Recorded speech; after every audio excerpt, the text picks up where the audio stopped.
Subscribe करें और bell दबाएं ताकि कोई खबर रह न जाए।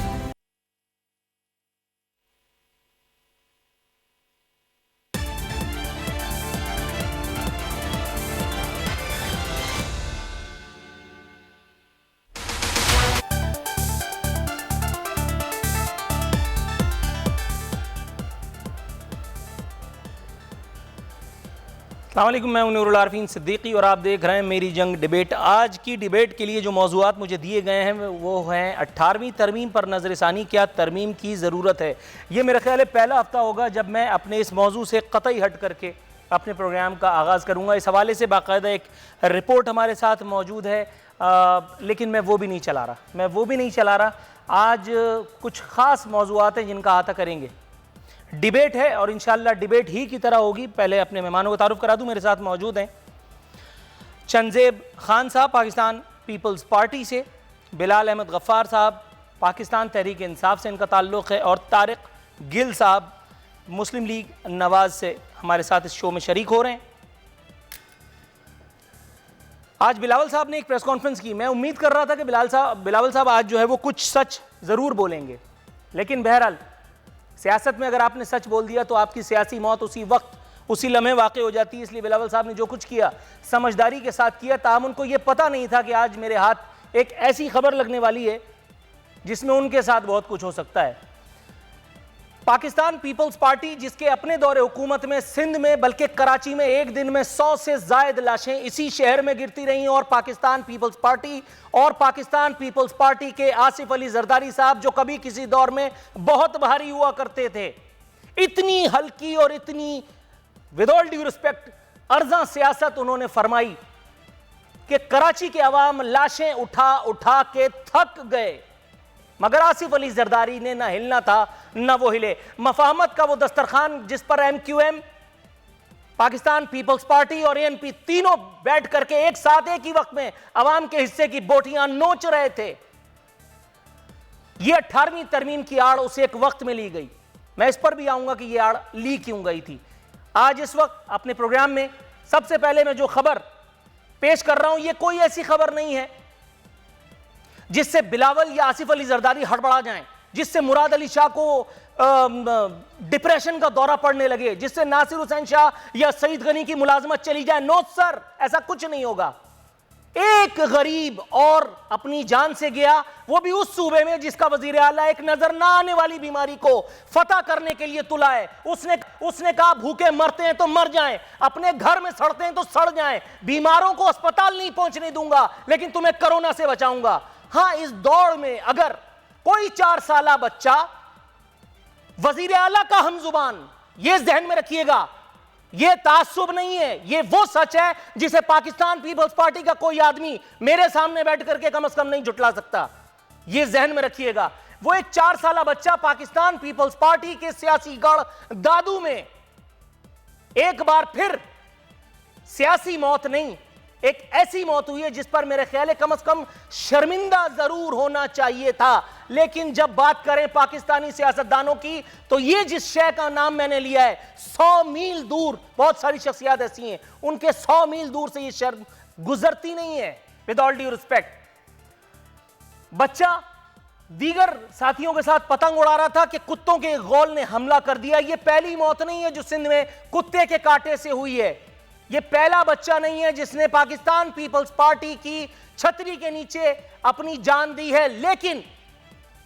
लेकिन जो बिलावल ने कहा, पॉइंट टू पॉइंट अब उस पर आऊंगा, और पाकिस्तान तहरीक इंसाफ और नून लीग भी जान लें कि उनके हवाले से भी बहुत कुछ है मेरे साथ। डिबेट आज होगी और भरपूर होगी। 18वीं तरमीम पर भी आऊंगा, लेकिन अभी नहीं।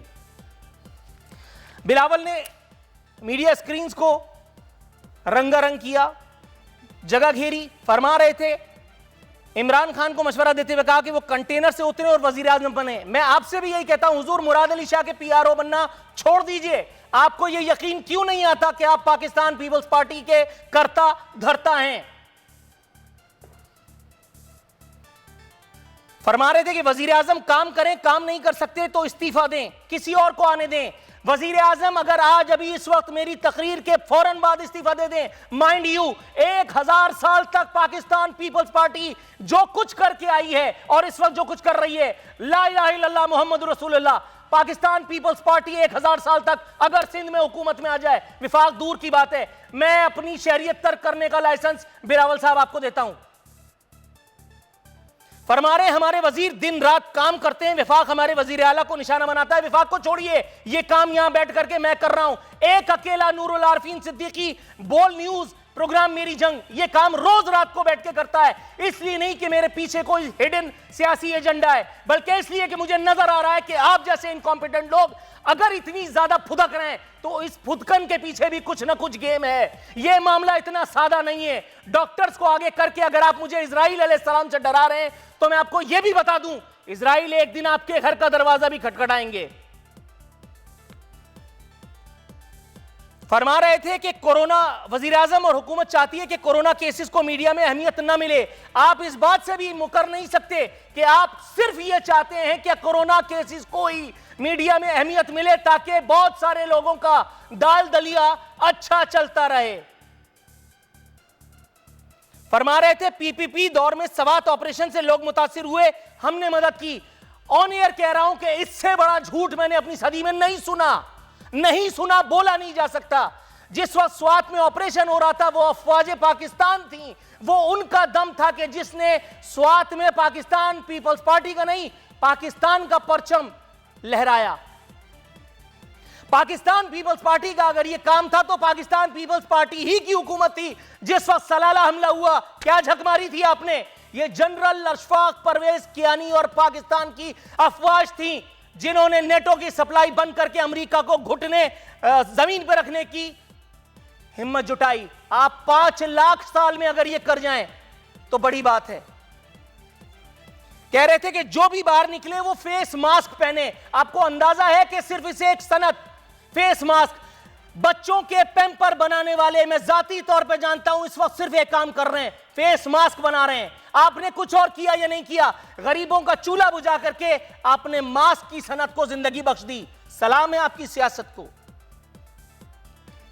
कह रहे थे रमजान में हमें दूसरे लोगों के लिए सोचना चाहिए। जिस मजहब से मैं ताल्लुक रखता हूं, जो नबी करीम सल्लल्लाहु अलैहि वसल्लम की तालीमात हैं और जो मेरे रब ने मुझे हुक्म दिया है, अल्लाह ताला की आखिरी सच्ची इल्हामी किताब कुरान पाक के जरिए, उसमें कहीं मैंने ऐसा नहीं पढ़ा कि सिर्फ रमजान में लोगों का ख्याल करें। थ्रू आउट द ईयर ये काम अगर करें, और अगर हाकिम तबका थ्रू आउट द ईयर करे तो कयामत के दिन अल्लाह के अर्श के साए में होगा। जो ना करे, मेरे ख्याल है आप समझ सकते हैं उसका ठिकाना कहां होगा। फरमा रहे थे कि हम मजदूरों और डेली वेजेस वालों को ज्यादा टारगेट कर रहे हैं। ये रोना मैं डे 1 से कह रहा हूं। अल्लाह का शुक्र है कि आपने कम से कम जुज़वी सच बोलने की जहमत उठाई। कह रहे थे सिंध ने पूरे मुल्क में सबसे ज्यादा अस्पताल बनाए, वो भी कम पड़ेंगे। आपकी कौन सी रिश्तेदारी है इजराइल अलैहिस्सलाम से या अल्लाह मियां? क्या आपका कौन सा कनेक्शन है? कौन सा पीर फकीर आपने पकड़ लिया है अपने पेरोल पे कि जिसने आपको यह बताया है कि यह मुल्क कब्रिस्तान बनने वाला है? माज़अल्लाह, गुड़ ना दे गुड़ जैसी बात करे। आपने कभी यह मिसाल किसी बड़े से सुनी है? बहुत टाइम लगेगा आपकी इन सब बातों का पोस्टमार्टम करने के लिए। आपके मेहमान के जहन को मैंने बना दिया है ताकि वो अपनी सीट बेल्ट बांध लें। दूसरी जानिब ये बताते हुए खुशी महसूस कर रहा हूं, शीरी मजारी साहिबा ने यह बताया है कि इमरान खान की पॉलिसी, खारजा पॉलिसी भुट्टो जैसी है। 2 घड़ियां कड़ी गुजरी होंगी भुट्टो साहब की रूह पर। एक, जब आसिफ अली जरदारी साहब को उनका सियासी जानशीन कहा गया, और दूसरी आज के दिन की यह घड़ी जब इमरान खान साहब का कंपैरिजन भुट्टो साहब से किया गया। मोहतरमा जरा ख्याल कीजिए, वजीर आजम पाकिस्तान ने फरमाया है कि लॉकडाउन में नौजवान इस्लामी तारीखी कुतुब पढ़े। खाने को रोटी नहीं है, कुतुब आप पहुंचाएंगे।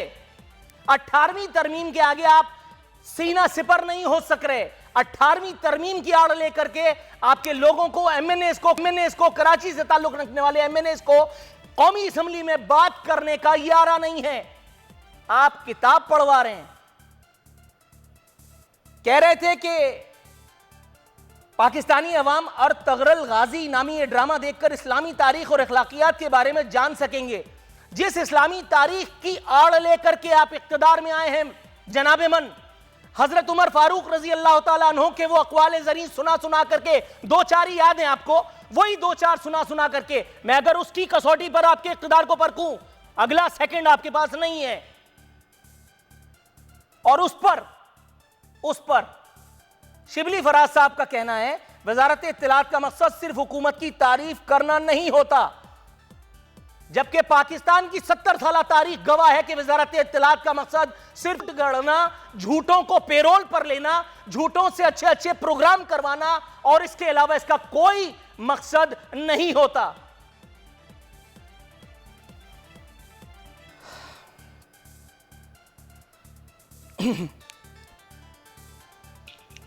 नून लीग मरियम नवाज साहिबा ने बताया कि नवाज शरीफ साहब का इलाज जारी है।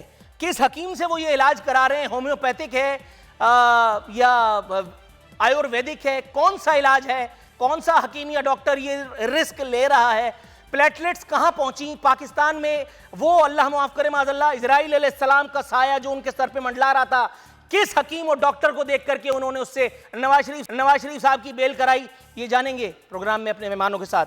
तीनों मुअज़्ज़िज़ मेहमानों का तारुफ करा चुका हूं, स्ट्रेट अवे जाऊं। सबसे पहले आज फॉर्मेट को तोड़ते हुए चंदेब साहब, पाकिस्तान पीपल्स पार्टी। जनाब मन, मेरा फतवा आपने सुना, ये मुझे बताइए जितनी लंबी तमहीद मैंने बांधी है, बिलावल साहब मरकज को आईना दिखाने की कोशिश में अपने साथ और अपनी पार्टी के साथ, खुद आपके साथ, मुराद अली शाह के साथ जो ज्यादती कर गए उसकी तलाफी मुमकिन है। वो एक बच्चा 4 साल का, इससे पहले कितने ही बच्चे अपनी जाने आफरी से के सुपुर्द कर चुके, क्या उन बच्चों का मुराद अली शाह या बिलावल पर कोई हक था या नहीं?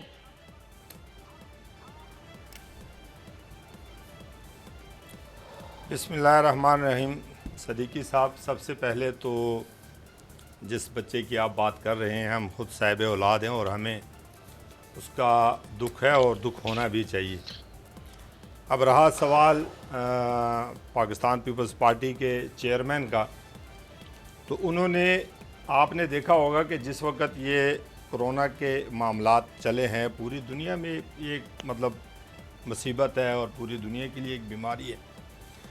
इसमें पाकिस्तान पीपल्स पार्टी के चेयरमैन वो वाहिद शख्सियत थे कि जिन्होंने वज़ीर आज़म पाकिस्तान से ये कहा कि आप जो है वो आगे हों, हम आपके पीछे हैं। अब बदकिस्मती आप ये कह लें कि जब आप पोजीशन में हैं, आप वज़ीर आज़म पाकिस्तान हैं और आप अपनी अपोजिशन की जो जमातें हैं उनके साथ बैठकर कोई डायलॉग नहीं करते।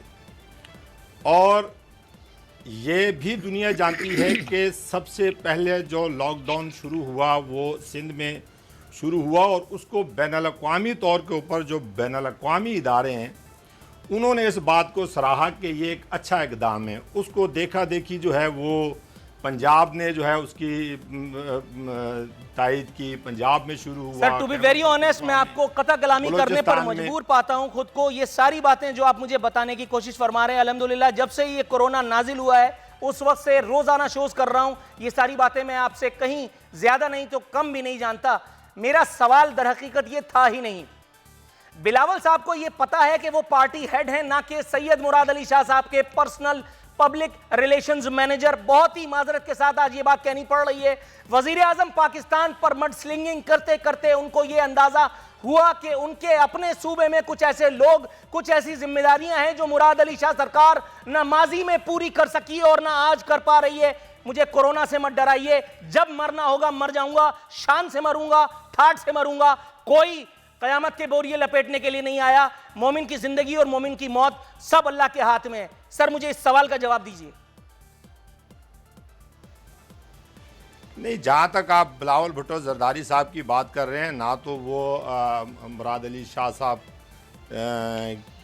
के सबऑर्डिनेट है और वो पार्टी के चेयरमैन हैं, उनकी स्टेक्शन है। और स्टेक्शन जो है, आप देखें ना, बहुत सारी चीज़ें जो है वो उन्हें आप पैराए में जिस वक्त देखेंगे तो उस वक्त आप ये देखेंगे कि एक नौजवान लीडरशिप जो है उसका चीफ मिनिस्टर जो है, ये हम तो नहीं कह रहे हैं, ये पूरा पाकिस्तान भी कह रहा है और बैनुल-अक़वामी इदारे कह रहे हैं। आपके पड़ोसी मुल्क भारत जैसा जो हमारा अज़ली दुश्मन है, वहाँ पे लोग बैठे हुए कह रहे हैं कि मुराद अली शाह साहब की जो पॉलिसियां हैं, अच्छा भारत आपका अजली दुश्मन है, दुश्मन कभी सच बोल सकता है।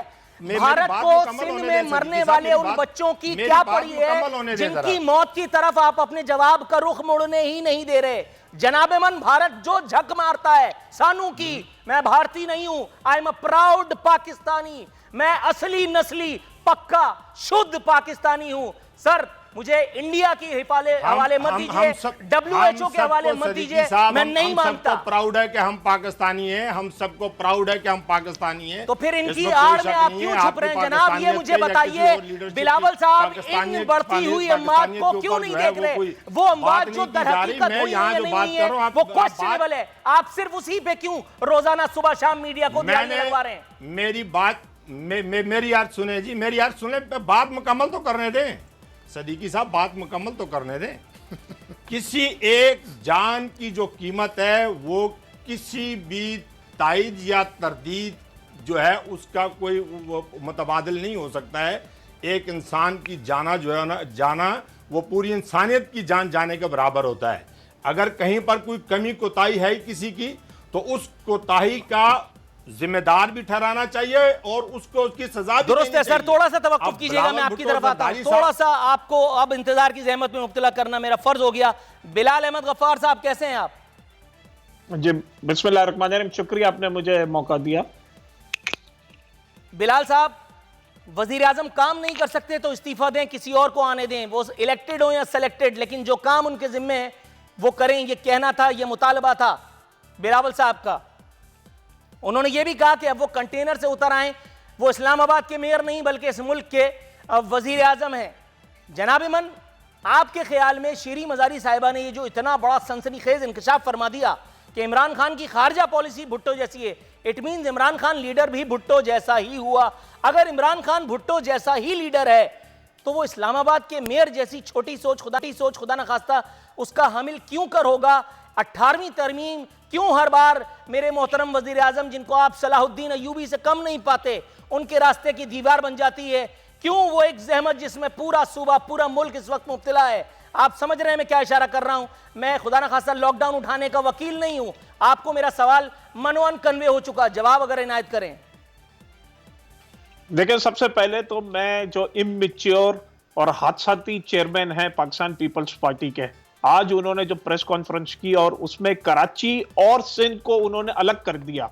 आज पाकिस्तान पीपल्स पार्टी की जो असलियत है वो लोगों के सामने आ गई कि उन्होंने फिर लसानियत का कार्ड खेला और फिर एक बार फिर वो सिंध कार्ड खेलने जा रहे हैं। मुझे समझ में नहीं आ रहा कि आज बिलावल भुट्टो साहब कहते हैं कि वफाक ने इनकी कोई हेल्प नहीं की। 2 लाख मास्क, 95,000 N95 मास्क, तकरीबन 70,000 से ज्यादा PPE के जो इंस्ट्रूमेंट्स हैं वो दिए, तकरीबन 58,000 किट्स दी, $10 मिलियन जो अनयूटिलाइज पड़े हुए थे IMF की तरफ से और ADB की तरफ से, वो सिंध को दिए गए। ये फिर आज सिंध की तकसीम करने की बात कर रहे हैं, फिर लसानियत की बात कर रहे हैं। मैं सिंध के लोगों को आज कहना चाह रहा हूं कि अब इनका सिंध कार्ड नहीं चलेगा। असल में मसला यह है कि पाकिस्तान पीपल्स पार्टी को यह बहुत मुश्किल हो गई है कि जो एहसास इमरजेंसी कैश प्रोग्राम स्टार्ट हुआ है वो बगैर किसी पॉलिटिकल इन्फ्लुएंस के लोगों को दिया जा रहा है और तकरीबन 26 अरब रुपए से ज्यादा सिंध में तकसीम किए गए हैं। तो ये एक बिल्ली जो है वो बाहर आ गई है और पीपल्स पार्टी कैश मांग रही है। अब कैश नहीं मिलेगा, अब आपको जो हम डायरेक्टली जो लोगों को फायदा उठा देंगे, तो ये इनको हजम नहीं हो रहा। बात 18वीं तरमीम की बात करते हैं। मैं सवाल पूछता हूं पाकिस्तान पीपल्स पार्टी की लीडरशिप से और तमाम सिंध में रहने वालों के साथ कि 18वीं तरमीम से पहले आपका जो सिंध का बजट था वो था 120 अरब, फिर 250 अरब हुआ। आज सिंध का बजट 1215 अरब रुपए है, जिसमें से तकरीबन 200 से 250 अरब डेवलपमेंट बजट है। अगर आप पिछले 10 साल का देख लें तो तकरीबन 2000 अरब रुपए बनता है। कहां लग गया ये 2000 अरब रुपए? क्या आपको सिंध में डेवलपमेंट बजट नजर आता है कि 2000 अरब रुपए की डेवलपमेंट हुई है? नहीं हुई।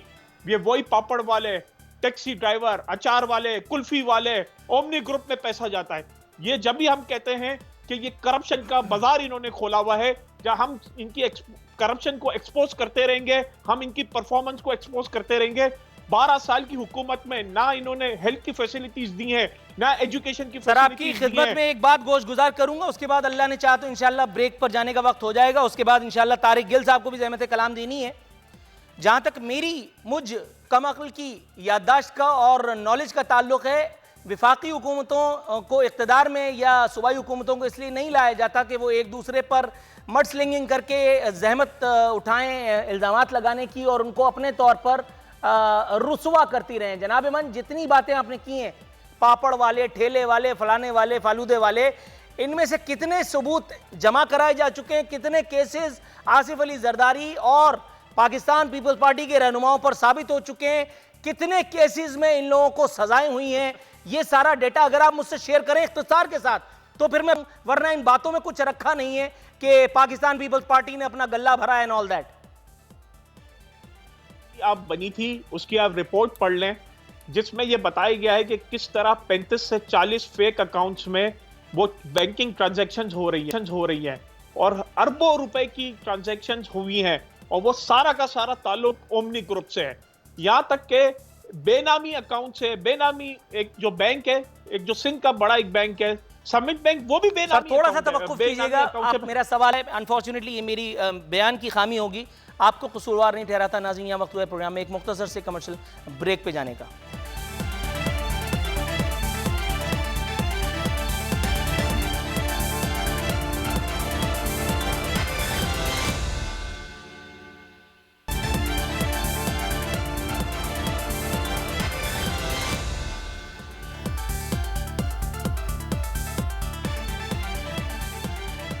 वेलकम बैक नाजरीन। अब बारी है तारिक गिल साहब मुस्लिम लीग नवाज से, उनसे ज़रा दो हाथ करने की। तारिक गिल साहब, सर इंतज़ार की इसे एक जहमत में मुब्तला रखने के लिए मैं पहले तो आपसे माजरत चाहता हूँ। जनाब मन, सवाल मेरा आपसे ये है कि मरियम नवाज साहिबा ने इंकशाफ फरमाया है कि नवाज शरीफ साहब का इलाज जारी है, कोरोना के बायस सर्जरी जो है वो मुलतवी हुई है। सर, पूरे पाकिस्तान के मीडिया को जितना नवाज शरीफ साहब के प्लेटलेट्स ने इंगेज रखा, किसी और की बीमारी पर इतना मुब्तला ज़हमत ये मीडिया नहीं हुआ हुजूर वाला, और ये आप भी जानते हैं।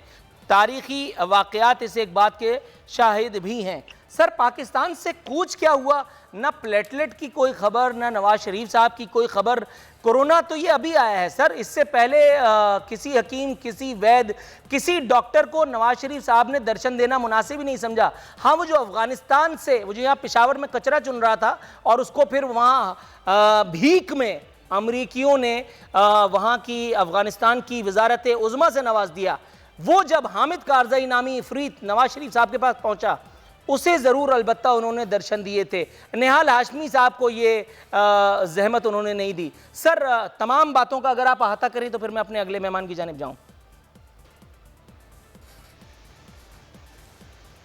शुरू करता हूं जी खुदा के नाम से। सदीकी साहब, आपने जो ये बात की है कि मरियम नवाज़ साहिबा ने ये बात कही है कि जी मियाँ साहब का इलाज हो रहा है और वो कोई हकीम कर रहा है या होम्योपैथिक या एलोपैथी डॉक्टर कर रहे हैं, तो मेरे भाई मैं सिर्फ इतनी बात कहूँगा कि जब ये मियाँ साहब पाकिस्तान में हॉस्पिटल में एडमिट थे, प्लेटलेट्स का मसला था, तो उस वक्त सारे के सारे पाकिस्तानी जितने बड़े बड़े डॉक्टर, ख़ुसूसन शौकत खानम हॉस्पिटल के डॉक्टर्स, ये सारे के सारे डॉक्टर्स जो हैं, इनकी कमेटी और एक बोर्ड बना था और उस बोर्ड में ये डिसाइड हुआ था कि मियाँ नवाज़ शरीफ को ये तकलीफ़ है, उनकी हार्ट का मसला, उनकी प्लेटलेट्स का मसला, उनका ब्लड प्रेशर का मसला, उनकी जो जो प्रॉब्लम थी उन तमाम डॉक्टर्स ने देखी। ना तो मैं वो जानता हूँ ना आप जानते हैं, ये डॉक्टर ही जानते हैं कि फ़लाँ शख्स को क्या बीमारी है, उसको कहाँ तक रेस्ट करनी है। ये उनकी सारी सिस्टम जो उन्होंने समझा था और पूरे आपके ये शौकत खानम के हॉस्पिटल के डॉक्टर्स मौजूद थे उस बोर्ड में, उन्होंने ये कहा था कि जी डॉक्टर मियाँ साहब का बाहर जाना ज़रूरी है,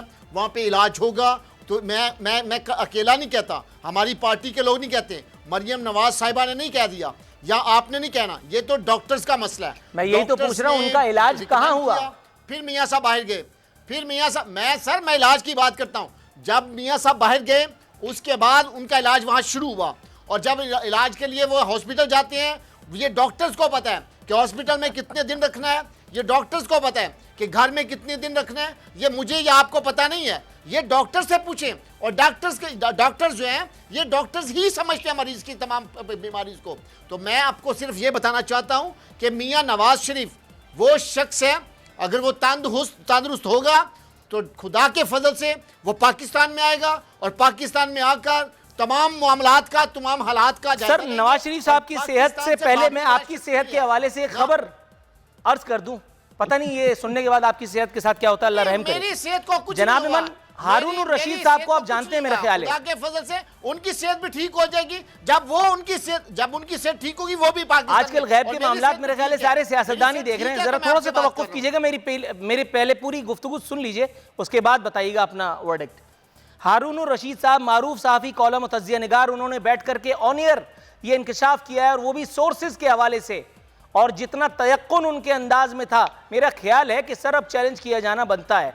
उन्होंने बताया एक हैवी वेट अमाउंट जितना मैंने अपनी ज़िंदगी में कभी सुना नहीं, मैं उसको गिन भी नहीं सकता, अमाउंट मैं कोट भी नहीं कर सकता। उन्होंने बताया कि नवाज शरीफ साहब ने गवर्नमेंट ऑफ पाकिस्तान को अंडर द टेबल वो जुर्माना पे किया, कुछ और रकम पे करने के वादे पर वो बाहर गए हैं, और उस वक्त तक नहीं लौटेंगे जब तक इन्वर्टेड कॉमाज में फिजा साजगार ना हो जाए। मुख्तसर अल्फाज में अगर आप जवाब दें तो फिर मैं आगे बढ़ूं। मुख्तसर हालात में या मुख्तसर जवाब में मैं यही कहना चाहता हूं कि ये अगर इनके साथ एग्रीमेंट हुआ था तो फिर ये दूसरी बातें क्यों डालनी कि ये फलां बोर्ड को बैठा दें। ये बात जो आप कह रहे हैं इससे मैं इत्फाक नहीं करता। अगर इनकी अंडरग्राउंड की बात हुई है तो वो सामने ला देना चाहिए था, पहले ला देनी चाहिए थी। आज मुझे आप कह रहे हैं तो मैं क्या समझूं कि आप यहाँ पे बैठा के हमें तो इस तरीके से आप जैसे बोल रहे हैं, ये बस मुझे ये बता दें कि ये क्या आप कहाँ तक बात सही है या कहाँ तक गलत है। मैं इससे इत्फाक नहीं करता। मैं तो ये बात करता हूँ कि डॉक्टर्स की बोर्ड ने, डॉक्टर की कमेटी ने जब ये रिकमेंड किया कि ये इनकी हालत ठीक नहीं है, इनकी तबीयत ठीक नहीं है, इनका बाहर जाना बनता है, अपने डॉक्टर्स के साथ इलाज कराएं, तो इसके बाद इनके डॉक्टर्स पर हमला थोड़ा सा तवक्कुफ कीजिएगा जनाब, तो मैं ये कहता हूं थोड़ा सा तवक्कुफ कीजिएगा। 18वीं तरमीम यहाँ भी अपना जलवा दिखा रही है, थोड़ा सा तवक्कुफ कीजिएगा। मैं आता हूँ आपकी तरफ। नहीं, 18वीं तरमीम कीजिए जनाब, मुझे पहले केस तो एस्टैब्लिश करने दीजिए, जवाब वजाहत तो बाद में लेते रहेंगे ना, जरा तवक्कुफ कीजिए। चंजेब साहब, तिब्बी माहिरीन, एक ऐसा नाम लिए लेता हूं जो नवाज शरीफ साहब के इलाज के लिए भी गवर्नमेंट ने आगे करके और अवाम पाकिस्तान को यकीन दिलाया कि नवाज शरीफ साहब वाकई बीमार हैं, इसलिए आप इनको चैलेंज नहीं कर सकते। डॉक्टर ताहिर शमसी, आज के एक मारूफ रोजनामे में एक हेल्थ रिपोर्टर की byline, credible health reporter, credible रोजनामा, मारूफ उर्दू जरीदा, लिखते हैं पाकिस्तान में अब कोरोना के रवैये में शिद्दत नजर नहीं आती, अल्हम्दुलिल्लाह। कोविड-19 ने जुनूबी एशियाई ममालिक को सबसे कम मुतासिर किया। 1.5 अरब की आबादी में से 31,000, दोबारा सुनिए, 1.5 अरब की आबादी में सिर्फ 31,000 अफराद मुतासिर हुए। डॉक्टर ताहिर शमसी। दूसरी जानिब मैं डॉक्टर बिलावल भुट्टो जरदारी साहब के बयान का हवाला देना चाहता हूं। वो कहते हैं सिंध ने पूरे मुल्क में सबसे ज्यादा अस्पताल बनाए, वो भी कम पड़ेंगे।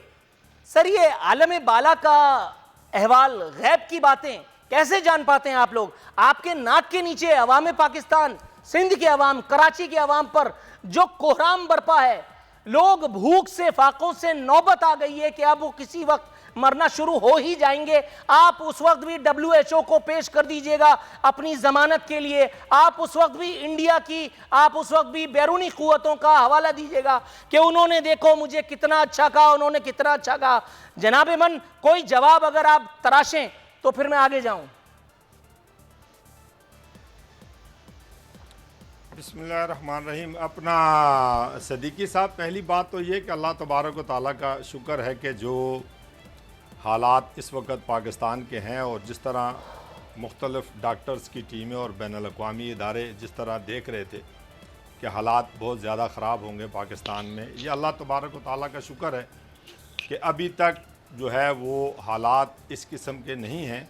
और हमारी दुआ भी होनी चाहिए कि अल्लाह तबारक व तआला हम सब को मिलकर इस वक्त पाकिस्तान की और पाकिस्तानी अवाम की फ़िक्र होनी चाहिए कि ये मामलात मज़ीद आगे ना बढ़े और इसमें एहतियात भी करनी चाहिए। बिलावल साहब दुआ के लिए हाथ क्यों नहीं उठाते? जो मुराद अली शाह साहब दुआ के लिए हाथ क्यों नहीं उठाते? जब आते हैं यही बताते हैं कि खुदा न खास्ता किताल होने वाला है, खुदा न खास्ता इतना बड़ा जिसको कहते हैं कि भांबड़ हमारी तरफ बढ़ रहा है कि एक भी नहीं बचेगा। बयानात अगर आप बताएं तो मैं तारीख के साथ भी कोट कर सकता हूं हुजूर, किसी एक जगह भी मैंने इनका कोई ऐसा बयान कि जो आपको खुशगुमानी में मुब्तला करे नहीं सुना। किसी एक जगह भी मैंने इन्हें अल्लाह की रहमत को पुकारते हुए ऑन एयर नहीं देखा। इन्होंने यही कहा कि अब अगर आ गया तो ये हो जाएगा और वो हो जाएगा और कोई नहीं बचेगा। कुछ कहिए। देखिए, जो लोग मनसब पे बैठे होते हैं सदीकी भाई, वो अपनी जिम्मेदारियों को मेरा ख्याल है कि हमसे ज़्यादा बाखबर भी होते हैं। और जहाँ तक मुराद अली शाह साहब की बात है, वो अपने हिस्से का जो काम है वो कर रहे हैं। हो सकता है काम में कहीं पर हमसे गलतियाँ कोताहियाँ भी हों, हम इंसान हैं, कोई फरिश्ते नहीं हैं। मगर पहली बात आपको मैं ये बता दूं कि जो काम मुराद अली शाह साहब कर रहे हैं ये उनका काम ही नहीं है, ये काम है सूबाई वजीर सेहत का जो है मोहतरमा अजरा पेचूहू साहिबा। वो कहाँ है जो काम उनके हिस्से का मुराद अली शाह साहब को दे दिया? वो अपना काम तो नहीं कर रहे, उनका काम गवर्नेंस है, उनका काम गवर्नेंस है। वो सिर्फ वीडियो बयान जारी कर रहे हैं, वो सिर्फ अवाम पाकिस्तान को, सिंध और कराची के अवाम को कोरोना से डराने के काम में आ रहे हैं। इस वक्त एक रास्ता यह है कि हम आपस में दस्ते गिरबान हों और लोगों के मामलात से गाफिल हो जाएं, और दूसरा रास्ता यह है कि हम लोगों की जो तकलीफ है उसको मिल बैठकर अपनी लीडरशिप के साथ, आज अगर कोई आदमी इस हालात में अपनी सियासत को तरजीह देता है तो मैं समझता हूं कि वो इस कौम के साथ क्या अपनी सियासत और अपनी जात के मैंने साथ नाम लेकर के बात की है। पीपल्स पार्टी, पाकिस्तान तहरीक इंसाफ, बिलावल भुट्टो साहब, मुराद अली शाह साहब, आपने वही बात चौरंगी घुमा करके की है। एतराफ जुर्म तो ये भी हुआ ना। कम से कम जो लोगों का दुख है, दर्द है, उसमें जो पार्टिसिपेट कर सकते हैं, उसमें जो बेहतरी कर सकते हैं, वो सबसे अच्छी है। इस यहाँ पर बैठ के हम अपने थोड़ा सा तवक्कुफ कीजिएगा, जवाब बना नहीं। जनाब की तरफ आता हूं, लेकिन यहाँ मेरे साथ बिलाल अहमद गफ्फार साहब मौजूद हैं। मैं ब्रेक से जैसे ही वापस आता हूं तो उन्हें ज़हमत कलाम दूंगा। हमारे साथ रहिएगा नाज़रीन।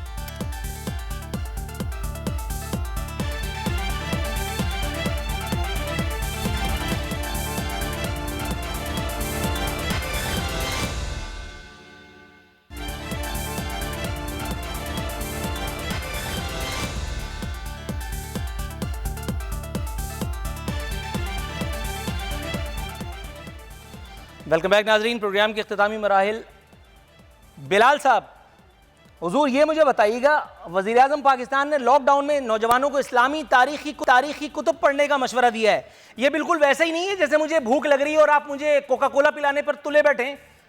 ये बिल्कुल वैसे ही नहीं है जैसे मैं आपसे खाना मांग रहा हूँ और आप मुझे बता रहे हैं कि देखो चांद की सैर पे ये होता है, चांद पे परियां रहती हैं, दादी अम्मा कहती हैं। जनाब, बात करने से पहले सोचना पाकिस्तानी सियासत में क्यों ज़रूरी नहीं है? और जब पाकिस्तानी सियासत की बात की जाए, जब हुकूमत की बात की जाए, जब पाकिस्तान तहरीक इंसाफ की बात की जाए, तो महज खुशगुमानी, महज मुस्तकबिल के अच्छे बातें, दावे, लॉलीपॉप्स, ग्राउंड रियलिटी देखने की ज़हमत नहीं की जाती। जब अपीयर होते हैं मेरे मसीहा, कहते हैं कि दिहाड़ीदार मर गया, दिहाड़ीदार मर गया। हुजूर, उस दिहाड़ीदार का आप पर और इमरान खान साहब पर कुछ हक है? कभी किसी रोज वो हक दिया भी जाएगा या 18वीं तरमीम से डर के वहां मरकज में बैठ के तोप चलाते रहेंगे, तमंचेबाजी होती रहेगी और यहां सदर आरिफ अलवी वजीर आला हाउस ना जा करके अपने डिस्प्लेजर को रिकॉर्ड कराने पर ही इक्तफा करेंगे? देखें, प्राइम मिनिस्टर इमरान खान साहब पहले दिन से इस बात के हामी हैं कि स्मार्ट लॉकडाउन होना चाहिए, और जो पाकिस्तान के जो इकोनॉमिक सिचुएशन है, हम उसमें फुल लॉकडाउन में जा ही नहीं सकते। आपके जो डेली वेजेस हैं, लेबर क्लास है, या वो स्मॉल मीडियम एंटरप्राइजेस जिनके एक छोटे कारोबार वाले हैं जो रोज की कमाई करते हैं, आज वो एक प्रॉब्लम है और आज उनके घर में चूल्हा चलने के जो है वो प्रॉब्लम्स क्रिएट हो रहे हैं। हमने पाकिस्तान की हिस्ट्री का सबसे बड़ा एहसास कैश प्रोग्राम 144 अरब रुपए का शुरू किया। 12 मिलियन 1 करोड़ 20 लाख खानदान को वो 12,000 रुपए मिलेंगे। इसके अलावा हमने मजदूरों के लिए जो 50 लाख मजदूर हैं उसके लिए 75 अरब रुपए का हमने पैकेज अनाउंस किया। टोटल जो कोरोना में 1200 अरब रुपए का पैकेज अनाउंस किया। पाकिस्तान की जो सेंट्रल बैंक है वो दुनिया की सबसे अग्रेसिव सेंट्रल बैंक साबित हुई। 7.5 का जो इंटरेस्ट रेट था, आज इंटरेस्ट रेट ये 9% उसी है। सेंट्रल बैंक की आप बात कर रहे हैं ना, जहां पे गवर्नर और डिप्टी गवर्नर तक आपको इस सरजमीन से ताल्लुक रखने वाला कोई आदमी नहीं मिल सका, जहां के लिए गवर्नर और डिप्टी गवर्नर आपने इंपोर्ट किया। और आप मुझे ये बता रहे हैं कि वो इतने दरिया दिल हैं, सेंट्रल बैंक हमारा इतना महान है कि उसने अवाम पाकिस्तान के लिए अपने खजानों का मुंह खोल दिया। हुजूर, मुझे हंसी आ रही है, आपकी क्या कैफियत है? देखिए, इमरान खान हमारी टीम के लीडर हैं और वो उनके ऊपर वो उनको पूरा हक है कि वो अपनी टीम में अपने किसको खिलाएं। सारा हक सिर्फ इमरान खान का है, मेरा और आपका कोई हक नहीं। इस मुल्क में एक गरीब का कोई हक है। गवर्नर, तो मैं आपको उसी पे आ रहा हूं कि प्राइम मिनिस्टर इमरान खान ने पहले दिन से कहा है कि हमें फूड सिक्योरिटी की इंश्योर करना है। और सबसे बड़ा मसला होगा कि अगर ये लॉकडाउन मजीद बढ़ जाता है, मजीद एक्सटेंशन हो जाती है, तो लोगों को सर सिंध में इस वक्त जो हो रहा है, अरबों रुपए का राशन, चीफ जस्टिस कह चुके, अरबों रुपए का राशन बढ़ गया। सूबाई हुकूमत के दावे के मुताबिक मिला किसको ये अल्लाह जानता है और सूबाई हुकूमत जानती है। इमरान खान साहब विफाक में बैठे, ये 18वीं तरमीम का जो ये एक टंटा लगा है, एक पख लगा है, क्यों नहीं उठाते पार्लियामेंट में, क्यों नहीं अपना किरदार करते? वो मैं यही तो कह रहा हूं, मैं वही तो कह रहा हूं, वो पता नहीं कौन सा राशन बटा के एक हाथ से गया, दूसरे हाथ को पता भी नहीं चला। मेरी बात को ऑथेंटिकेट मत कीजिए, मैं जो कह रहा हूं पहले से तस्दीक शुदा है। मैं पूछ रहा हूं इमरान खान साहब का, पीटीआई का, विफाकी हुकूमत का, वजीर आजम पाकिस्तान का, उनकी काबीना का कुछ रोल बनता है या सिर्फ आहोफगाई किया जाएगा? पहले दिन से जब से कोरोना वायरस आया है, पूरे इसको बैठ के इसको स्ट्रेटेजाइज किया है, सिंध हुकूमत की तरह नहीं कि without any education strategy, without any implementation strategy आप लॉकडाउन में चले गए। हमने बिल्कुल जो सिचुएशन डेवलप होती रही उसी की तरह हमने डिसीजंस लिए। आप इस बार भी मेरा सवाल नहीं पढ़ पाए, थोड़ा सा तवक्कुफ कीजिएगा, वक्त कम है। मैं आपकी तरफ आता हूं, तारिक गिल साहब के पास जाना चाहूंगा। तारिक गिल साहब, शाहिद खाकान अब्बासी साहब फरमा रहे हैं इक्तिदार में आने के लिए पसे पर्दा मुलाकातें नहीं होनी चाहिए, ये अमल आईन की नफी करता है। हुजूर वाला, पिछले वाले आर्मी चीफ, पिछले वाले मामलात, पिछले वाली वो रात के अंधेरे में मुलाकातें चौधरी निसार की फैसिलिटेशन के साथ याद है? शहबाज शरीफ साहब, उसके बगैर तो इक्तिदार में आना मुमकिन ही नहीं था। कुछ महसूस हो रहा है वो ख्वाजा आसिफ का मशहूर जमाना जुमला, और जब इक्तिदार का उमा सर से उड़ जाता है तभी दीन धर्म ईमान याद आता है, क्यों कर?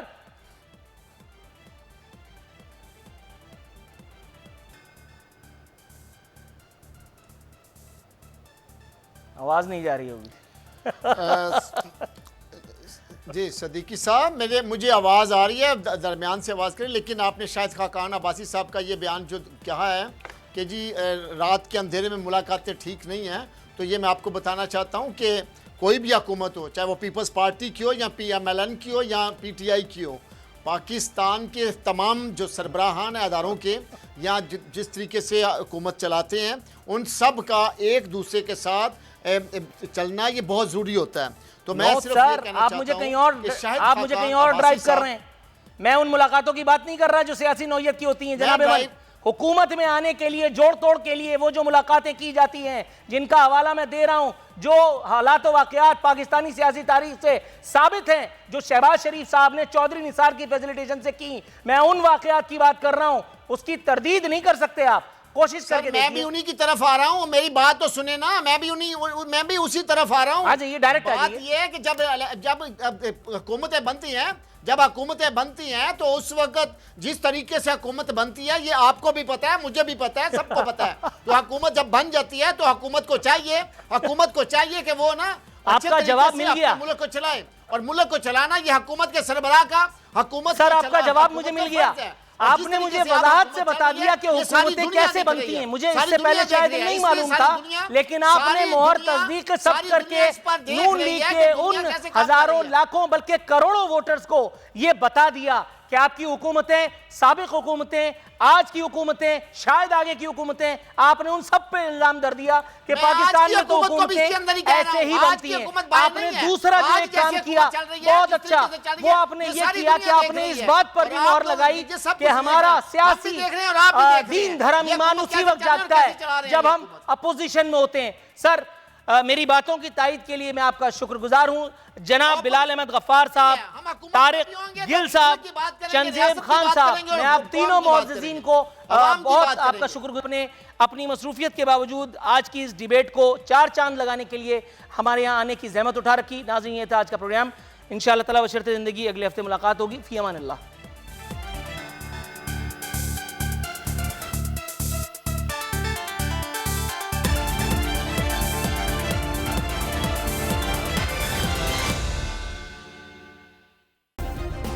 सब्सक्राइब करें और बेल दबाएं ताकि कोई खबर रह न जाए।